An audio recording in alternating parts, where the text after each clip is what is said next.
Et si je te disais que le nouveau film de Predator n'est pas seulement un bain de sang interstellaire, mais une séance de thérapie intergalactique avec du drame, des synthétiques et une pincée d'aliens pour épicer le chaos?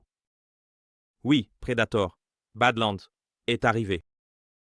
Et si tu pensais avoir tout vu dans cette franchise, tiens-toi bien, car maintenant le chasseur est à le gentil. Ou presque. Elle Fanning apparaît comme un personnage qui semble sorti d'une fanfic entre Dune et Blade Runner. Elle vit sur une planète reculée, style perdu, mais même pas mal, et forme un duo improbable avec un prédateur exilé. Oui, nous avons maintenant un prédateur renégat, comme un chien abandonné, sauf qu'il est armé de nucléaire et a un code d'honneur. La phrase préférée de tout reboot. Mais cette fois, il semble que ce soit vrai. Le film promet de montrer le prédateur comme un anti-héros, presque un Wolverine avec des dreadlocks spatiales. Et sa relation avec elle? Un peu, la belle et la bête. Sauf que si la bête avait un bouton d'autodestruction, et que la belle était un possible androïde créé par une méga-corporation maléfique. Ah, oui, parce que rien ne dit originalité, comme un crossover forcé. Il y a le symbole de Weyland Yutani. Il y a des yeux qui brillent. Il y a une ambiance de préquel déguisée. Et bien sûr, des rumeurs selon lesquelles cela pourrait être la mise en place pour un nouveau Aliens versus Predator, qui est comme un mariage de célébrités. On sait que ça va mal tourner, mais on regarde quand même. Dans le futur, sur une planète où personne ne veut vivre même gratuitement, un prédateur rebelle rencontre une humaine aux yeux d'androïde, et ensemble ils affrontent des ennemis invisibles, des clichés du genre, et des décisions de scénario douteuses.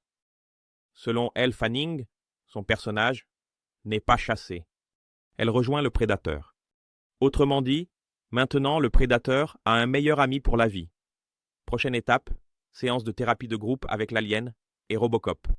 Le film est réalisé par Dan Trachtenberg, le même que Prey, Pasque et 10 Cloverfield Lane. Le gars a déjà prouvé qu'il peut faire du suspense avec un budget et de l'intelligence. Mais maintenant, pourra-t-il gérer un prédateur avec des sentiments?